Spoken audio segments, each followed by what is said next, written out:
Hello friends, my name is Dr. Puru Dhawan and in this video we will talk about diet. What kind of food item should be taken by a kidney failure patient so that the complication can be prevented. In a kidney failure patient, diet play a very important role because kidney are non-functioning, kidney are not filtering well. What is happening? There is the accumulation of waste material.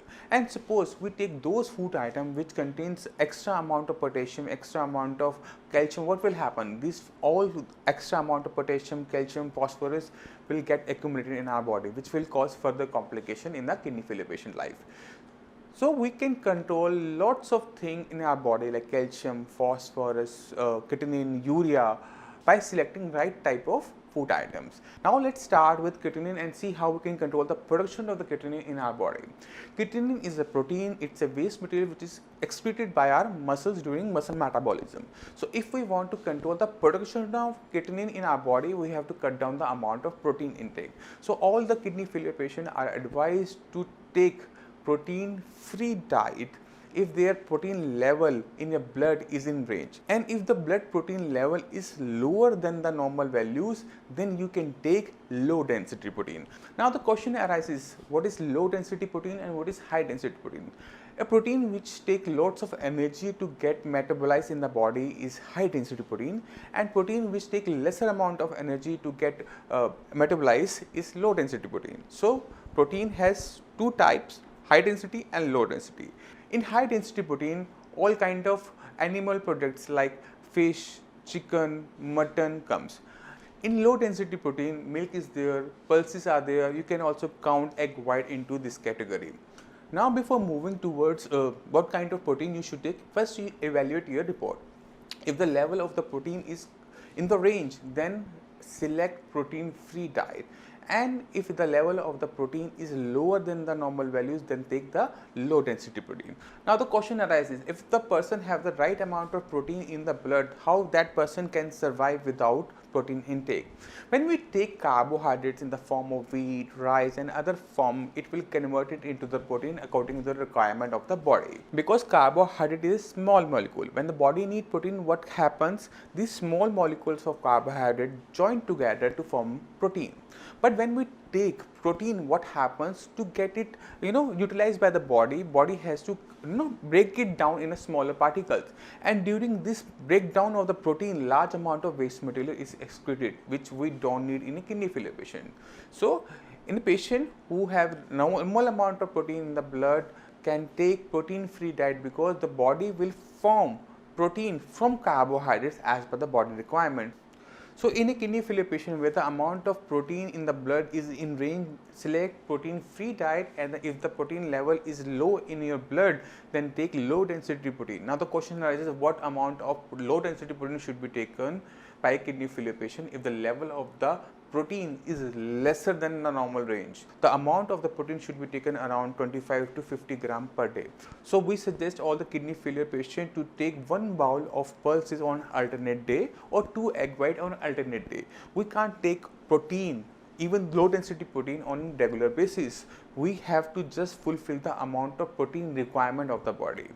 So I think the concept of protein intake is clear to all viewers. Now let's move to the urea. Urea is something which is excreted through liver during food metabolism. So we can't control the amount of urea with the help of diet, because whatever we eat, it will be metabolized by our liver, and during that metabolism, what will happen? Urea will excrete it. Only urea can be controlled with the help of kidney, because kidney has function to excrete it out. We have to use that function of the kidney.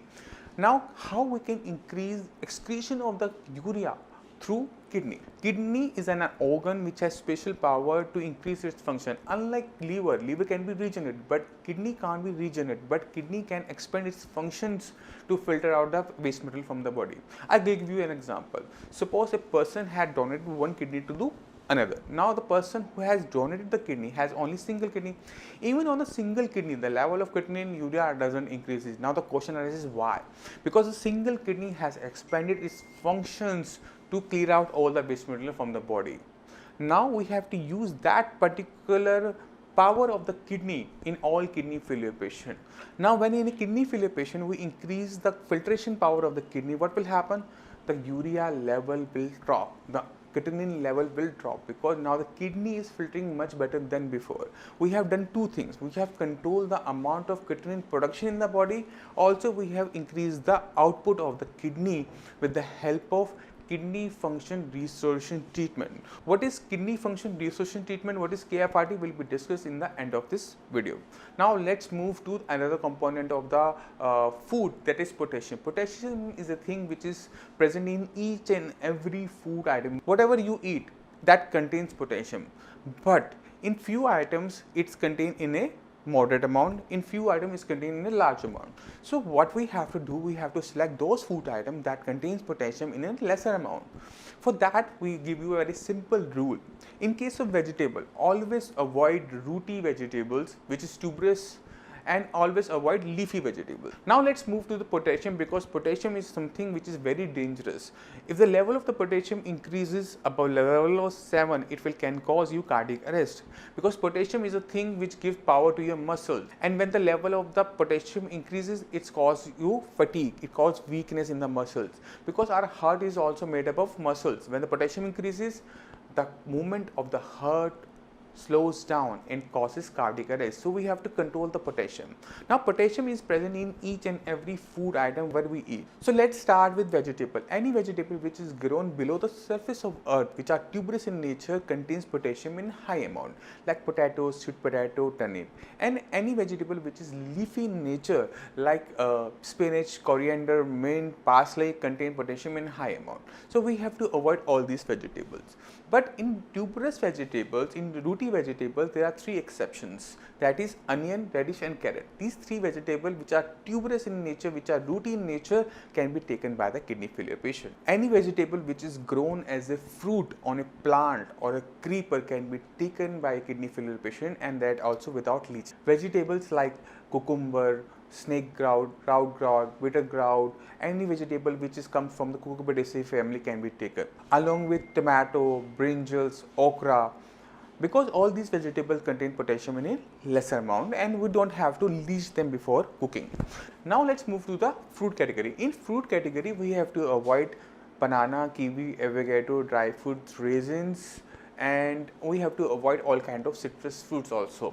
And these fruits can be taken by a kidney failure patient, like apple is there, papaya, muskmelon, watermelon, custard apple. All these fruits can be taken, but the quantity should be 1 cup, because if we take fruit quantity more than 1 cup, the potassium will start accumulating in our body. So we have to avoid extra amount of fruits in a kidney failure patient. Now let's move to the water. If the kidney failure patient take lesser amount of water, what will happen? The production of the urine will fall, and the excretion of creatinine through urine will also fall, which will cause the elevation of the creatinine in the blood. And if the patient of the kidney failure take large amount of water, what will happen? This water will start accumulating in the body, because kidney are not functioning well.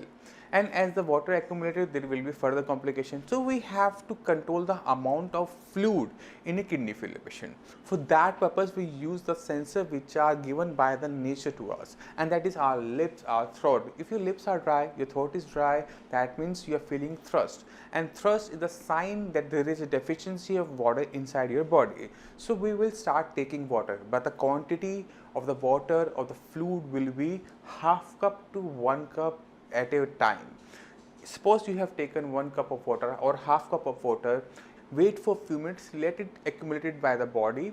After taking 1 cup or half cup of water, always wait for few minutes, let the body assimilate that water, let the body process that fluid first, then again take the water if you feel the thirst again. So at a time we will take only half cup to 1 cup just to control the level of the fluid. So whenever your throat is dry, your lip is dry, that means you can take half cup or 1 cup of water at a time. Then wait for few minutes, and then again if you feel the thirst, you can again take the water. By this way you can control the amount of fluid in the body, which will help you to cut down the complication in your life. Now let's move to the salt. Salt is a thing which is composed of sodium and chloride. Suppose a kidney failure patient take large amount of salt, what will happen? There will be the accumulation of water inside the body. There will be the increased level of blood pressure in the body. So that will cause further complication in the body. We have to avoid that extra amount of salt. And suppose if the patient of kidney failure take lesser amount of salt, what will happen? There will be decreased level of sodium and chloride in your report, and that will cause fatigue, weakness in a kidney failure patient. So we have to maintain the level of sodium and chloride with the help of salt, and we also have to control blood pressure and amount of fluid inside the body with the salt. So all the kidney failure patients are advised to take only 1 pinch of salt in each meal.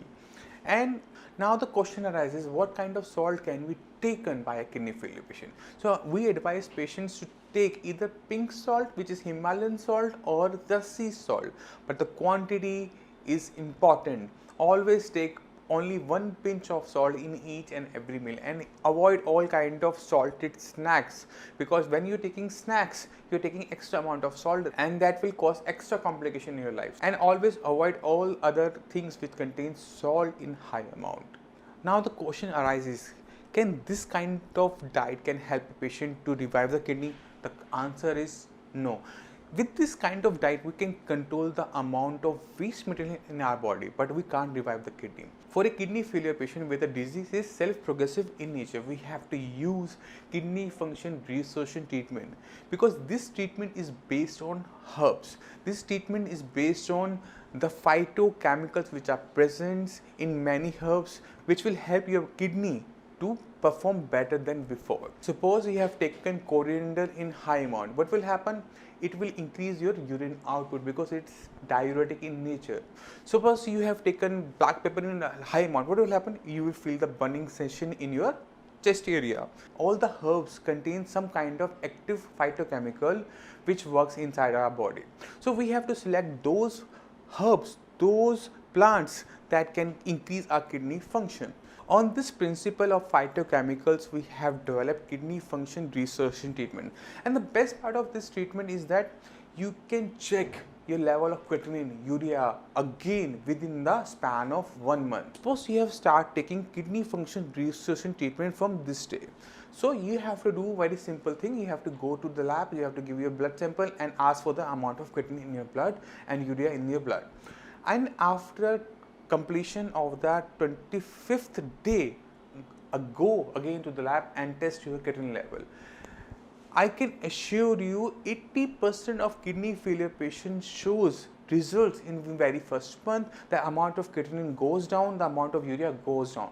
Why it happens? Because kidney needs certain kind of boost, certain kind of stimulus to increase its function. With the help of phytochemicals, with the help of herbs, we can increase the kidney function easily, which is easily visible in your KFT report or RFT report within a time span of 25 days. So to control the amount of creatinine in your body, you have to do two things. First, you have to take care of your food.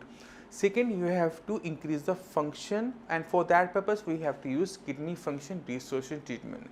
I hope with this video you have learned a lot about kidneys functions, a lot about the diet what should be taken by a kidney failure patient. If you have any kind of doubt, query regarding kidney failure, simply call on the number given below. Our doctor will call you back and they will help you to fight this deadly disease. With this, allow me to say goodbye. See you in the next video. Till then, bye bye.